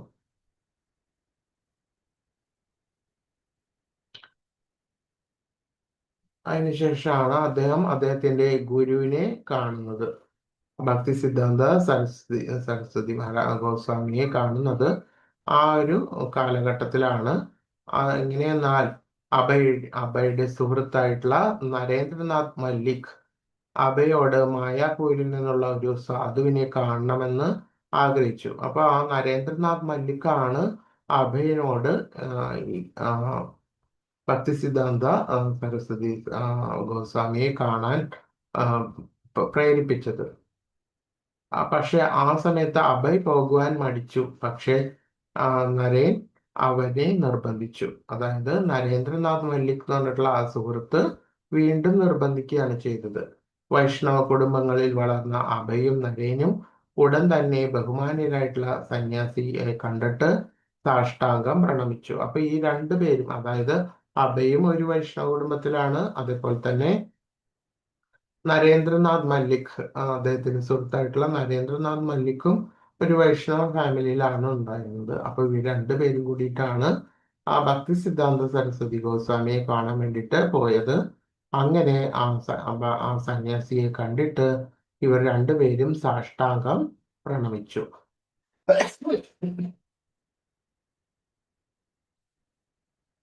സംഭാഷണത്തിന്റെ പ്രാഥമികമായിട്ടുള്ള നടപടിക്രമങ്ങൾ ആരംഭിക്കുന്നതിന് മുമ്പ് രണ്ട് യുവാക്കളും എഴുന്നേറ്റ് ഇരിക്കുവാൻ തയ്യാറെടുക്കുമ്പോൾ ശ്രീല ഭക്തി സിദ്ധാന്ത മഹാരാജ് ഉടനെ അവരോട് പറഞ്ഞു, നിങ്ങൾ വിദ്യാസമ്പന്നരായിട്ടുള്ള യുവാക്കളാണ്. എന്തുകൊണ്ട് നിങ്ങൾ ഭഗവാൻ ചൈതന്യ മഹാപ്രഭുവിന്റെ സന്ദേശം ലോകമെമ്പാടും പ്രസംഗിക്കാത്തത്? അപ്പോൾ ഇവരെ കണ്ട മാത്രമേ തന്നെ ഭക്തി സിദ്ധാന്ത സരസ്വതിക്ക് മനസ്സിലായി, ഇതെന്താ, നിങ്ങൾ ആ നിർദ്ദേശം, ശരിയായിട്ടുള്ള ആ നിർദ്ദേശം അവരുടെ മുന്നിലേക്ക് വെച്ചു. എന്തെന്നാൽ ഇവർക്ക് എന്താ നല്ല രീതിയിൽ ഇംഗ്ലീഷ് സംസാരിക്കാൻ അവർക്കറിയാം. അപ്പൊ അതുകൊണ്ട് തന്നെ ആ മഹാപ്രഭുവിന്റെ ആ സന്ദേശം, ആ തത്വങ്ങൾ, വൈഷ്ണവ തത്വങ്ങൾ നിങ്ങൾക്ക് എന്തുകൊണ്ട് ലോകമെമ്പാടും പ്രസംഗിച്ചുകൂടാ?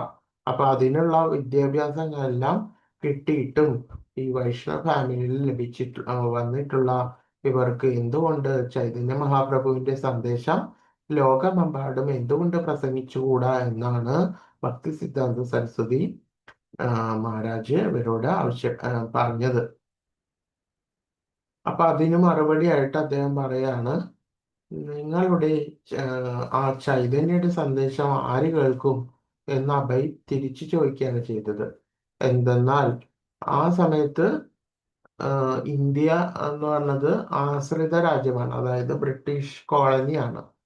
ആദ്യം ഇന്ത്യ സ്വതന്ത്രമാകണം, ബ്രിട്ടീഷ് ഭരണത്തിന് കീഴിലാണെങ്കിൽ നമ്മളുടെ ഇന്ത്യൻ സംസ്കാരം എങ്ങനെ പ്രചരിപ്പിക്കാൻ കഴിയും എന്നുള്ള ഒരു സംശയം അദ്ദേഹം ആ ഗുരുവിനോട് ചോദിക്കുകയാണ് ചെയ്തത്. അതായത് ആ സമയത്ത് ഇന്ത്യ ബ്രിട്ടീഷ് കോളനിയാണ്. അതുകൊണ്ട് തന്നെ ശരിയായിട്ടുള്ള ആ മതതത്വങ്ങൾ, വൈഷ്ണവ തത്വങ്ങൾ ഈ എങ്ങനെയാണ് ഈ ഇങ്ങനെയുള്ള ഒരു പരിതസ്ഥിതിയിൽ എങ്ങനെയാണ് പ്രചരിപ്പിക്കാൻ കഴിയുക എന്ന് അദ്ദേഹം ഗുരുവിനോട് സംശയം ചോദിക്കുകയാണ്. അപ്പോൾ ആ സമയത്ത് ശ്രീല ഭക്തി സിദ്ധാന്ത ഗോസ്വാമി ശാന്തവും ആഴമേറിയ ശബ്ദത്തിൽ മറുപടി പറയാണ്, ഇന്ത്യൻ രാഷ്ട്രീയത്തിൽ ഒരു മാറ്റത്തിനായിട്ട് കൃഷ്ണബോധം കാത്തിരിക്കേണ്ടതില്ല. ആര് ഭരിക്കുന്നു എന്നതിനെ ആശ്രയിച്ചിട്ടല്ല, കൃഷ്ണബോധം വളരെ പ്രധാനമാണ്. അതിന് കാത്തിരിക്കുവാൻ കഴിയില്ല. അപ്പോൾ ആരൊക്കെ ഭരിച്ചാലും ഏതൊക്കെ ഭരണത്തിന് കീഴിലാണെങ്കിലും ആ കൃഷ്ണബോധത്തിന്റെ പ്രസക്തി ഒരിക്കലും നഷ്ടപ്പെടുകയില്ല. ഏതൊരു തലത്തിലും ഏതൊരു രീതിയിലും എങ്ങനെയൊക്കെയുള്ള പരിതസ്ഥിതികളും സാഹചര്യത്തിലും ആണെങ്കിലും ആ കൃഷ്ണബോധത്തിന്റെ ആ പ്രസക്തി ഒരു സാഹചര്യത്തിലും നഷ്ടപ്പെട്ട് പോകില്ല. അത് വളരെ പ്രധാനമാണ്. അതിന് കാത്തിരിക്കുവാൻ, വെയിറ്റ് ചെയ്യാൻ ആവില്ല. നമ്മൾക്ക് എപ്പോഴൊക്കെ നമുക്ക് ആ കൃഷ്ണബോധത്തിൽ തുടരാനും ചെയ്യാനും അത് പ്രചരിപ്പിക്കുവാൻ പറ്റുമോ അപ്പോൾ തന്നെ അത് ചെയ്തുകൊണ്ടിരിക്കണം. അപ്പൊ അതിനു വേണ്ടിയിട്ട് വെയിറ്റ് ചെയ്യേണ്ട കാര്യമില്ല എന്നാണ് അദ്ദേഹം പറഞ്ഞത്.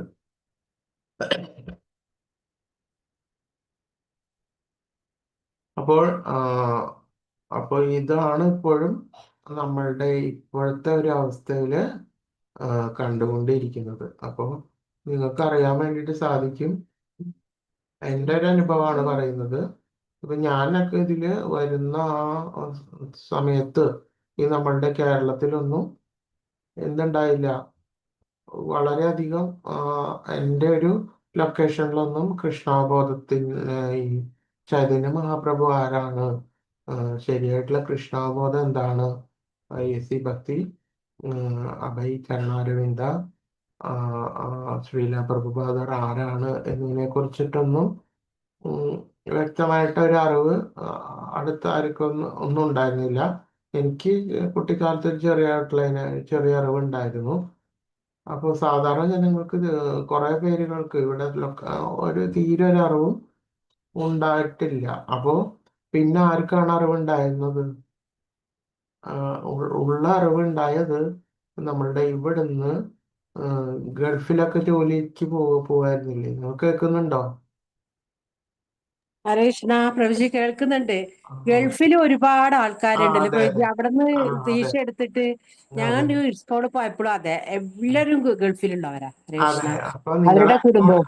ഉം. അതെ, നിങ്ങൾ എന്നോട് ഇങ്ങോട്ട് പറയണത്, നിങ്ങൾ ആരും പറയണില്ലേ? കുമുദമാതാജി ഒഴിച്ച് ബാക്കി എല്ലാവരും സൈലന്റ് ആണ്. അപ്പൊ നിങ്ങളുടെ അനുഭവങ്ങൾ പങ്കുവെക്കണം ഇതേപോലെ. അപ്പൊ എന്താന്ന് വെച്ച് കഴിഞ്ഞാൽ നിങ്ങൾക്ക് പറയാം ഓപ്പൺ ആയിട്ട്. അപ്പൊ ഞാൻ എൻ്റെ ഒരു അനുഭവമാണ് പറയുന്നത്. അപ്പൊ ഞാനിങ്ങനെ വന്ന സമയത്ത് ഇതിന്, അതായത് ഞങ്ങളുടെ അടുത്ത് സെന്റർ തുടങ്ങാൻ വേണ്ടിയിട്ട് തുടക്കം ഇട്ടത് ആരെന്ന് വെച്ച് കഴിഞ്ഞാൽ ഗൾഫിൽ പോയിട്ട് ഇവിടുന്ന് ജോലിക്ക് വേണ്ടിയിട്ട് ഗൾഫിലൊക്കെ പോയിട്ട് താമസിച്ചിരുന്ന, ആ ഗൾഫിലാണെന്നുണ്ടെങ്കിൽ മുസ്ലിം രാജ്യമാണ്, മുസ്ലിം രാജഭരണം കൂടി ഉണ്ടായിരുന്ന സ്ഥലമാണത്. എന്നിട്ട് പോലും എന്തുണ്ടായി അവിടെ? ശരിയായിട്ടുള്ള ആ കൃഷ്ണബോധങ്ങളും വൈഷ്ണവ തത്വങ്ങളും പ്രചരിപ്പിക്കുവാൻ വേണ്ടിയിട്ടുള്ള ആ അവസരം അവിടുത്തെ, അതായത് ആ, ഇസ്കോണിലെ സന്യാസിമാരും മുതിർന്ന പ്രഭുക്കന്മാരും ഏറ്റെടുത്തിട്ട് അവിടുത്തെ ഇന്ത്യൻസിനെ, അവിടെ ജോലിക്ക് വന്നിട്ടുള്ള ഇന്ത്യൻസിനെ, ആഹ്, മറ്റേത് താല്പര്യമുള്ളവരാരെന്ന് വെച്ച് കഴിഞ്ഞാൽ അവർക്കൊക്കെ ഈ ശരിയായിട്ടുള്ള കൃഷ്ണബോധത്തിന്റെ തത്വങ്ങൾ അവർ പകർന്നു നൽകി. അതനുസരിച്ചിട്ടുള്ള ജീവിത രീതി അവരെ പഠിപ്പിച്ചു. അതിനുശേഷം അവർക്ക് മന്ത്രദീക്ഷ കൊടുത്തു. അപ്പൊ അങ്ങനെയുള്ള പ്രഭുക്കരാണ് അവർ നാട്ടില് കേരളത്തിൽ വന്നിട്ട് എന്ത് ചെയ്തത്? ആ സത്സംഗം. അവരുടെ ഫാമിലികളെ അല്ലെ ആ പ്രഭുജി, അവരുടെ ആ ഫാമിലികളെ നിറയുള്ളത് ഇപ്പൊ. അതെ അതെ അതെ. അപ്പൊ അവര് റിട്ടയർ ആയിട്ടോ തിരിച്ച് നാട്ടിൽ വന്നിട്ടോ അവരെന്ത് ചെയ്തു? അവരുടെ ഗുരു പറഞ്ഞിട്ടുള്ള ആ തത്വങ്ങളും നിർദ്ദേശങ്ങളും അതേപടി നമ്മളുടെ നാട്ടില് നടപ്പാക്കുകയും ചെയ്തു. അപ്പൊ അതാണ് എനിക്കിപ്പോ ഇതിൽ നിന്ന് മനസ്സിലാക്കാൻ സാധിച്ചത്. അതായത് ആ, അത്രയും പ്രസക്തി കുറഞ്ഞ ഒരു സ്ഥലമാണെന്ന് നമ്മൾ വിചാരിക്കും. ഈ മുസ്ലിം ഭരണാധികാരികളുള്ള സ്ഥലമാണ്, വളരെ ബുദ്ധിമുട്ടാണ് മതാചാരങ്ങളും എല്ലാം നടത്തുവാൻ വേണ്ടിയിട്ട് ഈ ഗൾഫിലല്ല. എന്നിട്ട് പോലും അത്രയും പ്രതികൂലമായിട്ടുള്ള സാഹചര്യത്തിലാണെങ്കിൽ പോലും ആ കൃഷ്ണബോധം നടന്നു. എന്നിട്ടാണ് അതിനനുസരിച്ചിട്ട് അത് പ്രചരിച്ചുകൊണ്ടേയിരിക്കുന്നത്. അപ്പോൾ നമ്മൾ എന്താണ് കൃഷ്ണബോധം പ്രചരിപ്പിക്കുവാൻ വേണ്ടിയിട്ട് നമ്മളുടെ ഏത് പ്രതികൂല അവസ്ഥയിലും ആണെങ്കിൽ പോലും വെയിറ്റ് ചെയ്യേണ്ട ആവശ്യം ഇല്ല എന്നാണ് ഇതിൽ നിന്ന് മനസ്സിലാക്കുന്നത്. അപ്പൊ അതനുസരിച്ചിട്ടുള്ള പരിചയമാണ് ഇപ്പോൾ കിട്ടിക്കൊണ്ടിരിക്കുന്നത് കുറേ പേർക്ക് കേരളത്തില്. അങ്ങനെ ഇങ്ങനെ പതിയെ പതിയെ വളർന്നുകൊണ്ട് വരികയാണ് ഈ കൃഷ്ണബോധ പ്രസ്ഥാനവും ചൈതന്യ മഹാപ്രഭുവിന്റെ നിർദ്ദേശങ്ങളെല്ലാം ഇപ്പോൾ കേരളത്തിലെ ജനങ്ങളിലേക്ക് നല്ലപോലെ എത്തുന്നുണ്ട്. അപ്പൊ ഇനിയും അത് കൂടിക്കൂടി വന്നുകൊണ്ടേയിരിക്കും.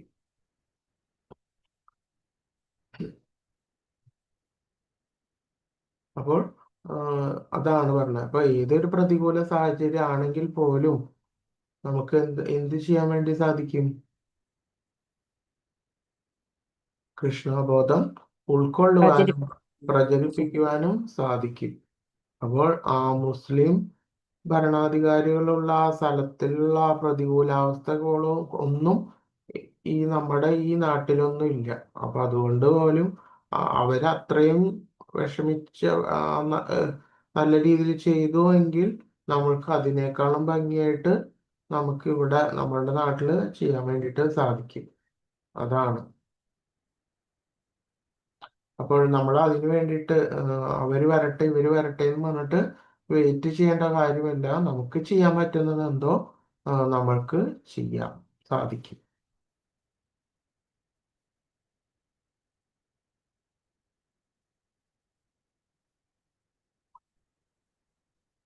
അപ്പോൾ ആ ദൃഢവും വ്യക്തവുമായിട്ടുള്ള ആ വാക്ക് അഭയിനെ അത്ഭുതപ്പെടുത്തി. ഭക്തി സിദ്ധാന്ത സരസ്വതി ഗോസ്വാമി ആ ദൃഢവും വ്യക്തമായിട്ടുള്ള ആ മറുപടിയാണ് അദ്ദേഹത്തിന് കൊടുത്തത്. അത് ആ, അത് എന്താണ് മറുപടി? അത് എന്നാൽ ആ രാഷ്ട്രീയ മാറ്റത്തിന് വേണ്ടിയിട്ട് കാത്തിരിക്കേണ്ട കാര്യമില്ല. എന്താ കൃഷ്ണബോധം എന്ന് പറഞ്ഞാല് വളരെ പ്രധാനമാണ്. അതിന് കാത്തിരിക്കുവാൻ കഴിയില്ല. അപ്പൊ ആ ദൃഢവും വ്യക്തമായിട്ടുള്ള ആ മറുപടി ആ അഭയനെ അത്ഭുതപ്പെടുത്തി. അദ്ദേഹത്തിന് എങ്ങനെ അത് പറയാൻ കഴിഞ്ഞു എന്ന് അദ്ദേഹം ഇങ്ങനെ ചിന്തിച്ചുകൊണ്ടിരുന്നു. അയാൾക്ക് സ്വയം തോറ്റതായിട്ട് തോന്നി. പക്ഷെ ആൾക്ക് അത് ഇഷ്ടപ്പെട്ടു. ആ വ്യക്തവും ശാന്തവുമായിട്ടുള്ള ആ ദൃഢനിശ്ചയത്തോടു കൂടിയിട്ടുള്ള ആ മറുപടി ആ അഭയിനെ ആകർഷിച്ചു. താൻ മുമ്പ് ഒരിക്കലും തോറ്റിട്ടില്ലെന്ന് അയാൾക്ക് പെട്ടെന്ന് മനസ്സിലായി. എന്നാൽ ഈ തോൽവി ഒരു നഷ്ടമല്ലായിരുന്നു, അതൊരു വലിയ നേട്ടമായിരുന്നു. അപ്പോൾ അപ്പോൾ ശരിയായിട്ടുള്ള ആ ദൃഢനിശ്ചയത്തോടു കൂടിയിട്ടുള്ള ആ മറുപടി, ആ ഭക്തി സിദ്ധാന്ത സരസ്വതി ആ മറുപടി അദ്ദേഹത്തിനെ ആകർഷിച്ചു. ശ്രീല പ്രഭുപാദ ഒരു വൈഷ്ണവ കുടുംബത്തിലുള്ള ആളായിരുന്നു. അതിനാൽ അദ്ദേഹം പ്രസംഗിക്കുന്നത് എനിക്ക് വിലമതിക്കാൻ കഴിഞ്ഞു. തീർച്ചയായും അദ്ദേഹം എല്ലാവരോടും സംസാരിക്കുന്നുണ്ടായിരുന്നു. പക്ഷേ അദ്ദേഹത്തിന് അദ്ദേഹത്തിലുണ്ടായിരുന്ന ആ സവിശേഷത അദ്ദേഹം കണ്ടെത്തി.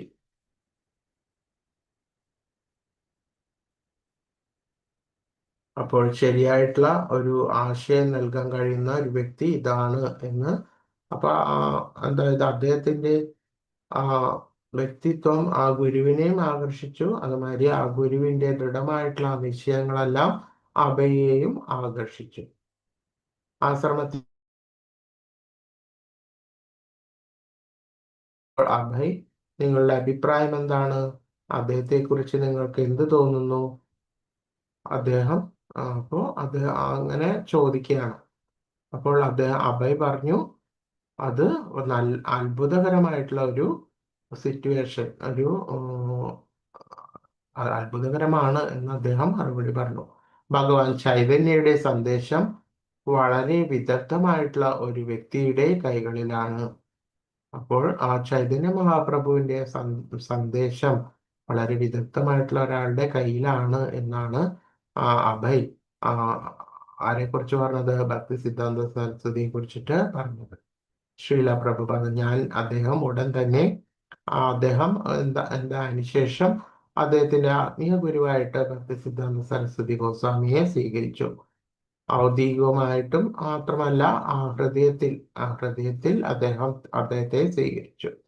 വളരെ നല്ലൊരു സന്യാസ വ്യക്തിയെ ഞാൻ കണ്ടുമുട്ടി, ഒരു സന്യാസിയെ, വളരെ നല്ലൊരു ഗോസ്വാമിയെ കണ്ടുമുട്ടി എന്ന് അദ്ദേഹം മനസ്സിലാക്കി.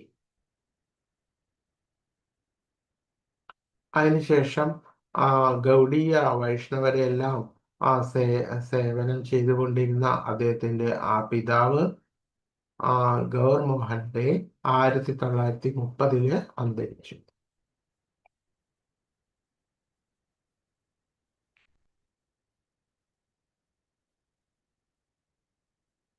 അതിനുശേഷം കൊൽക്കത്തയിൽ വെച്ചിട്ട് ശ്രീല ഭക്തി സിദ്ധാന്ത സരസ്വതിയുമായിട്ടുള്ള ആദ്യത്തെ കൂടിക്കാഴ്ചയെ ആണ് പറഞ്ഞുകൊണ്ടിരുന്നത്.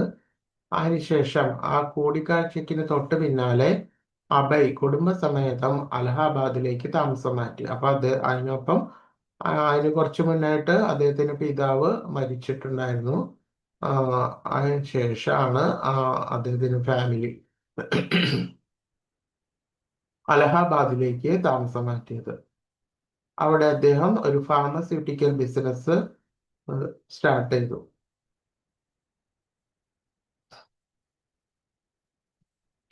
അതിനുശേഷം അലഹാബാദിൽ വെച്ചിട്ട് രണ്ടാമതും ഭക്തി സിദ്ധാന്ത സരസ്വതി ഗോസ്വാമിയെ സന്ദർശിക്കുവാനും അത് മീറ്റ് ചെയ്യാനുള്ള ഒരു സന്ദർഭം അദ്ദേഹത്തിന് ഉണ്ടായിരുന്നു. അപ്പോൾ അദ്ദേഹത്തിന്റെ ആ സ്പീച്ച്, ഭക്തിസിദ്ധാന്ത സരസ്വതിയുടെ സ്പീച്ച് അദ്ദേഹത്തിന് അലഹാബാദിൽ വെച്ചിട്ട് രണ്ടാമതും കേൾക്കുവാൻ വേണ്ടിയിട്ട് അവസരം ലഭിച്ചു. അപ്പോൾ അദ്ദേഹം കുറച്ച് സമയങ്ങളിൽ മാത്രമാണ് അദ്ദേഹത്തിന്റെ ഗുരുവായിട്ട് സഹവസിച്ചിരുന്നത് എങ്കിൽ പോലും ആ ആ സമയം വളരെ മൂല്യമുള്ള ഒരു സമയങ്ങളായിരുന്നു. വളരെ എപ്പോഴും ദീർഘകാലമൊന്നും അദ്ദേഹത്തിന്റെ ഗുരുവായിട്ടുള്ള ഭക്തിസിദ്ധാന്ത സരസ്വതിയുടെ അടുത്ത് സഹവസിച്ചിട്ടുണ്ടായിരുന്നില്ല. എങ്കിൽ പോലും വളരെ കത്തുകളിലൂടെയും അതുമാതിരി കുറച്ച് മീൻസ് സമാഗമം മാത്രമാണ് അദ്ദേഹത്തിന് ഗുരുവായിട്ട് ഉണ്ടായിരുന്നത്. 1932 അലഹാബാദിൽ ശ്രീല ഭക്തിസിദ്ധാന്ത സരസ്വതി അഭയ്ക്ക് ദീക്ഷ കൊടുത്തത്.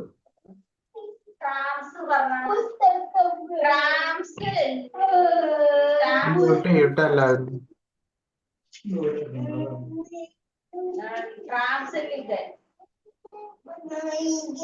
ഹരേ കൃഷ്ണ.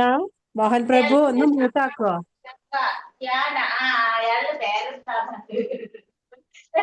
ഹരേ കൃഷ്ണ. മോഹൻ പ്രഭു. ഹരേ കൃഷ്ണ.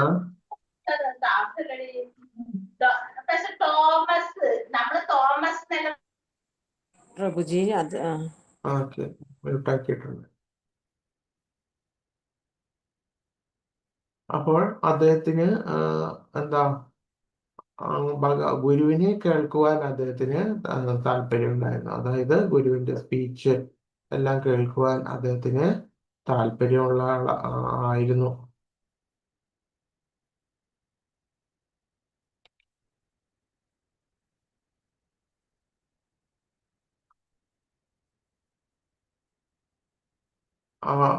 അതുപോലെ ശരിയായിട്ടുള്ള ആ ഗുരുവിന്റെ നിർദ്ദേശങ്ങൾ അനുസരിക്കുവാനും എല്ലാം അദ്ദേഹത്തിന് താല്പര്യമുണ്ടായിരുന്നു. ആ ഗുരുവിന്റെ വാക്കുകൾ വളരെ വലിയ മൂല്യമുള്ളതായിട്ട് അദ്ദേഹം കരുതിയിരുന്നു.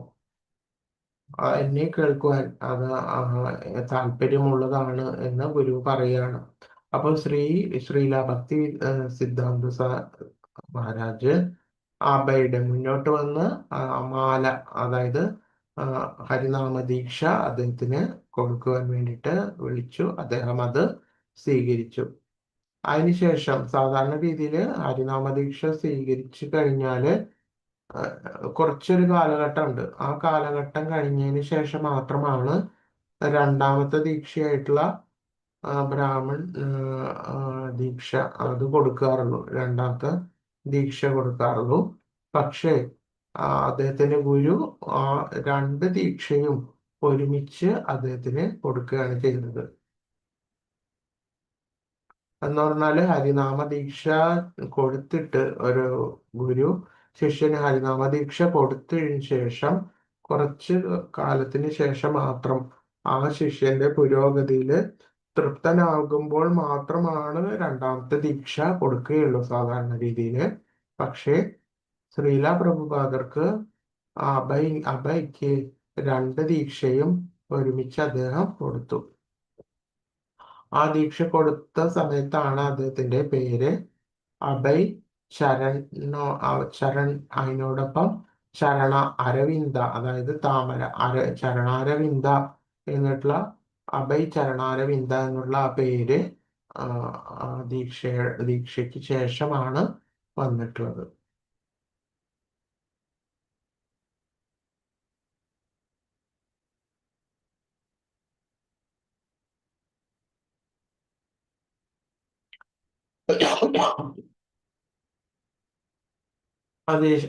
അദ്ദേഹത്തിന്റെ ജോബിന് വേണ്ടിയിട്ട്, അതായത് ഫാർമസ്യൂട്ടി കമ്പനി തുടങ്ങിയിട്ടുണ്ടായിരുന്നു.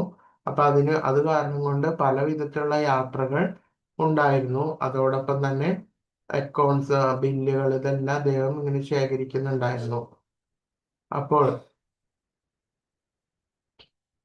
കുറച്ച് കഴിഞ്ഞപ്പോൾ ഇതെല്ലാം തന്നെ ഡോക്ടർ കാർത്തിക് ബോസ് എന്ന് പറഞ്ഞിട്ടുള്ള ഒരാൾക്ക് അത് കൊടുക്കുവാൻ വേണ്ടിയിട്ട് അദ്ദേഹം വിചാരിച്ചു. അതായത് തൻ്റെ അക്കൗണ്ട്, ബിസിനസ് അതെല്ലാം ഡോക്ടർ കാർത്തിക് ബോസ് എന്ന് പറഞ്ഞിട്ടുള്ള ആൾക്ക് കൊടുക്കുവാൻ വേണ്ടിയിട്ട് വിചാരിച്ചു. അങ്ങനെ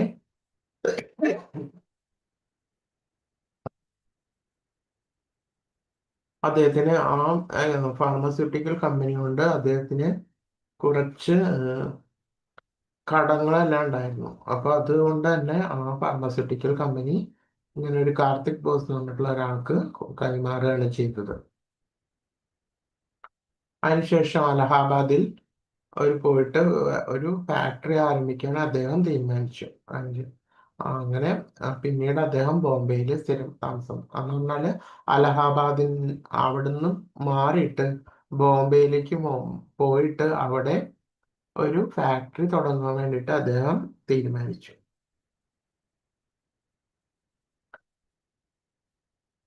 അപ്പോൾ ഒരു വ്യാസപൂജാ ദിവസം, അതായത് അദ്ദേഹത്തിന്റെ ഗുരുവ്യാസപൂജ, ഭക്തി സിദ്ധാന്ത സരസ്വതി മഹാരാജിന്റെ ജന്മദിനം, 62ാമത്തെ ജന്മദിനത്തിന് അദ്ദേഹം അദ്ദേഹത്തിന്റെ ഗുരുവിന് വേണ്ടിയിട്ട് ഒരു കവിത എഴുതുകയാണ് ചെയ്തത്. അപ്പൊ അത് കണ്ട് അദ്ദേഹത്തിന് ഗുരുവിന് അത് വളരെയധികം ഇഷ്ടപ്പെട്ടു. അപ്പൊ അതുകൊണ്ട് തന്നെ പ്രസ്സിൽ അവിടെ ഉള്ളവർക്ക് നിർദ്ദേശം നൽകി ഇദ്ദേഹം എന്തൊക്കെ തന്നെ എഴുതിയാലും ഇത് പ്രസിദ്ധീകരിക്കുക എന്ന് ഗുരു മറ്റുള്ള ശിഷ്യന്മാർക്ക് നിർദ്ദേശം നൽകി.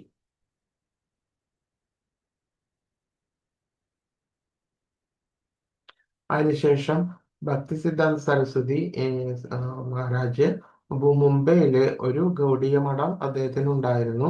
അപ്പൊ അവിടെ അത് ക്ഷേത്രം പണിതുകൊണ്ടിരിക്കുകയായിരുന്നു. അതിനുശേഷം ആ ദേവത ഭഗവാൻ കൃഷ്ണൻ വിഗ്രഹം സ്ഥാപിക്കുവാൻ വേണ്ടിയിട്ട് ഭക്തി സിദ്ധാന്ത സരസ്വതി മുംബൈയിലെ കേന്ദ്രത്തിൽ എത്തുകയാണ് ചെയ്തത്. അപ്പോൾ അദ്ദേഹം ആ സമയത്ത് വളരെ നല്ലൊരു വൈഷ്ണവ ഭക്തനും പ്രവർത്തകനുമായിരുന്നു ഗുരുവിന് വേണ്ടിയിട്ട്. അപ്പൊ ആ സമയത്ത് അവിടെയുള്ള ആ ഗുരുവിന്റെ വേറൊരു ശിഷ്യനായിട്ടുള്ള ഭക്തി സാരംഗൻ ചോദിക്കുകയാണ്, അപ്പോ ഇദ്ദേഹം ഈ ബോംബെ കേന്ദ്രത്തിന്റെ പ്രസിഡന്റ് ആകണം എന്ന് പറയുകയാണ്. അപ്പൊ അങ്ങനെ പറഞ്ഞപ്പോൾ ഭക്തി സിദ്ധാന്ത സ്വാമി അതിന് മറുപടി പറയാണ്, അദ്ദേഹം നിങ്ങളുടെ സംഘത്തിൽ നിന്ന്, അതായത് ഈ സംഘത്തിൽ നിന്ന് പുറത്താണ് താമസിക്കുന്നത്. അപ്പോൾ അതായത് ഗൗഡീയ സംഘത്തിന് പുറത്താണ് അദ്ദേഹം താമസിക്കുന്നത്. പക്ഷെ മറ്റു വൈഷ്ണവ സേവനങ്ങളും ഗുരുസേവകളും ഭഗവത് സേവനങ്ങളും എല്ലാം അദ്ദേഹം ചെയ്യുന്നുണ്ട്. എങ്കിൽ പോലും ഗൗഡീയ മഠത്തിന് പുറത്താണ് അദ്ദേഹം താമസിച്ചുകൊണ്ടിരുന്നത്. അഭയ് ചരണാരവിന്ദ ശ്രീല പ്രഭുപാദരെ ആ സമയത്ത് അഭയ് ചരണാരവിന്ദ ആണ്. അപ്പോ അദ്ദേഹം ആ ഗൗഡീയ മഠത്തിന്റെ പുറത്താണ് താമസിച്ചുകൊണ്ടിരുന്നത്. എങ്കിൽ പോലും അദ്ദേഹത്തിന് സമയമാകുമ്പോൾ എല്ലാം സ്വയം വന്നു ചേരും. നിങ്ങൾ അദ്ദേഹത്തെ ശുപാർശ ചെയ്യേണ്ടതില്ല എന്ന് ഭക്തി സാരംഗനോട് ഗുരു പറയുകയാണ്.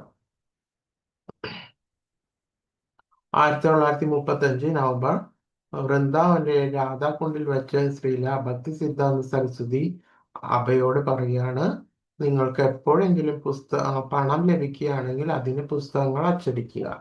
അപ്പോൾ നിങ്ങൾക്ക് പണം ലഭിക്കുകയാണെങ്കിൽ അതിന് എന്ത് വേണം?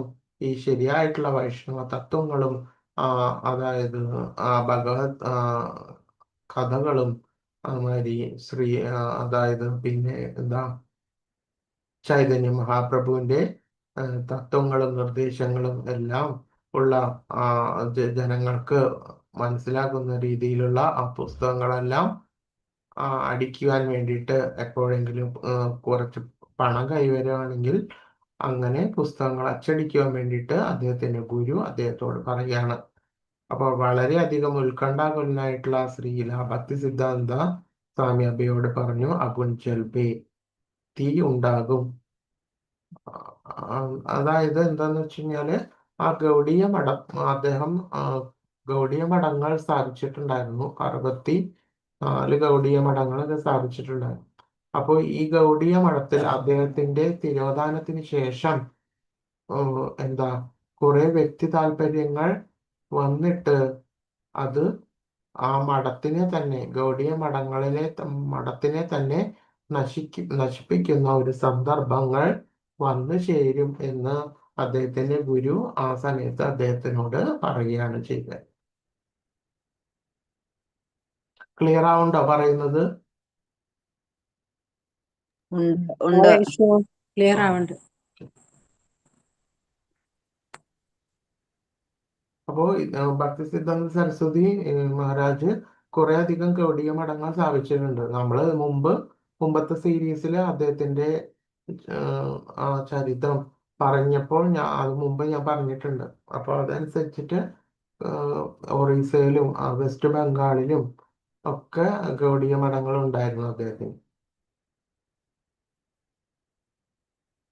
അപ്പോൾ അദ്ദേഹത്തിന്റെ തിരോധന ശേഷം പരസ്പരം കുറച്ച് സ്പർദ്ധകളും കുറച്ച് സങ്കുചിത വ്യക്തിഗത താല്പര്യങ്ങളെല്ലാം ഉണ്ടാവുകയും ചെയ്യുകയാണ് ഉണ്ടായത് അദ്ദേഹത്തിന്റെ അതായത് ഭക്തിസിദ്ധാന്ത സരസ്വതിയുടെ തിരോധാനത്തിന് ശേഷം.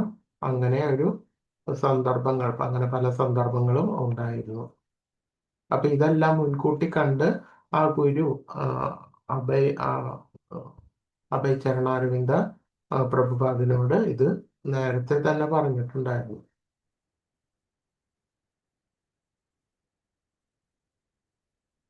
ശേഷം അദ്ദേഹം ഒരിക്കലും വളരെയധികം ചോദ്യങ്ങളൊന്നും അദ്ദേഹത്തിന്റെ ഗുരുവിനോട് ചോദിച്ചിട്ടുണ്ടായിരുന്നില്ല.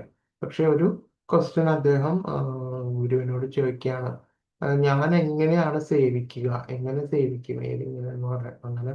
അപ്പൊ അതിന് ഗുരുവിന്റെ മറുപടിയാണ്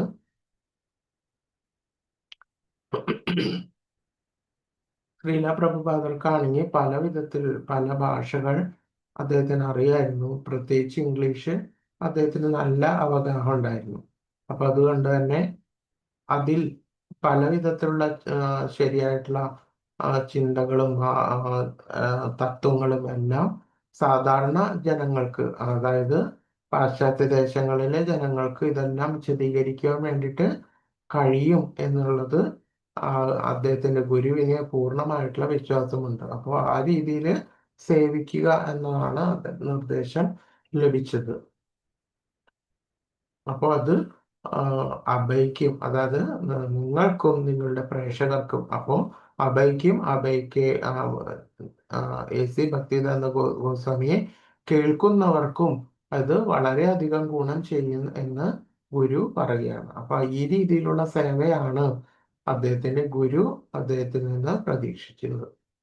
അപ്പോൾ സാധാരണ ജനങ്ങൾ തത്വചിന്തകരിലും മതവിശ്വാസങ്ങളിലും ഭഗവാൻ ചൈതന്യന്റെ നിർദ്ദേശങ്ങൾ തത്വങ്ങളിലും നൂതനമായിട്ടുള്ള ആ ധാരണ വളർത്തിയെടുക്കുക എന്ന ദൗത്യം നിറവേറ്റുകയാണെങ്കിൽ നിങ്ങൾക്ക് ഒരു ഇംഗ്ലീഷ് പ്രഭാഷകനായിട്ട് മാറാൻ കഴിയും എന്ന് എനിക്ക് പ്രതീക്ഷയുണ്ട്. അപ്പോൾ ശരിയായിട്ടുള്ള ചൈതന്യ മഹാപ്രഭുവിന്റെ തത്വങ്ങളെല്ലാം ആ സമയം വരേക്കും ഭാരതത്തിൽ മാത്രമാണ് ഒതുങ്ങി നിന്നത്. അപ്പോൾ ഇത്തരത്തിലുള്ള ശരിയായിട്ടുള്ള ഗൗഡീയ വൈഷ്ണവ തത്വങ്ങളെല്ലാം തന്നെ എന്ത് ചെയ്യണം? ഈ പാശ്ചാത്യ ദേശങ്ങളില് പോയിട്ട് അവിടുത്തെ ജനങ്ങൾക്ക് പറഞ്ഞ് കൊടുക്കുക, അതനുസരിച്ച് പ്രചരിപ്പിക്കുക, അതിനനുസൃതമായിട്ടുള്ള പുസ്തകങ്ങൾ തയ്യാറാക്കുക, ഇതെല്ലാം ചെയ്യുക എന്നതാണ് ആ ഗുരു അദ്ദേഹത്തിന് കൊടുത്തിട്ടുള്ള പ്രധാനമായിട്ടുള്ള ദൗത്യം. അപ്പോൾ ഇതാണ് കൃത്യമായിട്ടുള്ള ദൗത്യം ഗുരു ശിഷ്യന് കൊടുത്തത്. അപ്പോൾ അതിനുശേഷം ശ്രീല ഭക്തിസിദ്ധാന്ത സരസ്വതി ഗോസ്വാമി 1937 ജനുവരി 1 ഇവിടുന്ന്, അതായത് ഈ ലോകത്തുനിന്ന് വിട പറഞ്ഞു. അപ്പോൾ ശരിയായിട്ടുള്ള ഒരു മാർഗനിർദ്ദേശം ഗുരു അദ്ദേഹത്തിന് കൊടുത്തിട്ടാണ് ഈ ലോകത്ത് നിന്ന് പോയത്. അപ്പോൾ കൃത്യമായിട്ടുള്ള നിർദ്ദേശം അദ്ദേഹത്തിന്റെ മനസ്സിൽ, അതായത് ശ്രീല പ്രഭുപാദരുടെ മനസ്സിൽ എപ്പോഴും ഉണ്ടായിരുന്നു. അതിനുശേഷം ഗുരു മുമ്പ് പ്രവചിച്ച പോലെ തന്നെ ആ ഗൗഡീയ മഠത്തിലെത്തി ഉടൻ തന്നെ പൊട്ടിപ്പുറപ്പെടും. തീ എന്ന് ഉദ്ദേശിക്കുന്നത് അവിടെ കുറെ സങ്കുചിതമായിട്ടുള്ള കുറെ പ്രശ്നങ്ങളെല്ലാം ഉണ്ടായിരുന്നു.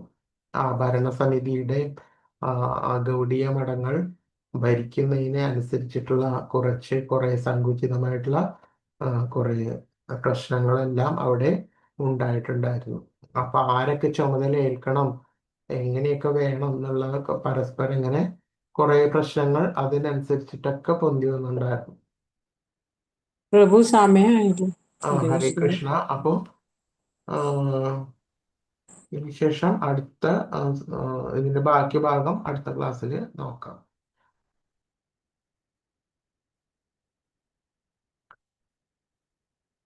വാഞ്ചാകൽപതരുഭ്യശ്ച കൃപാസിന്ദുഭ്യൈവ ച പതിതാനാം പാവനേഭ്യോ വൈഷ്ണവേഭ്യോ നമോ നമഃ.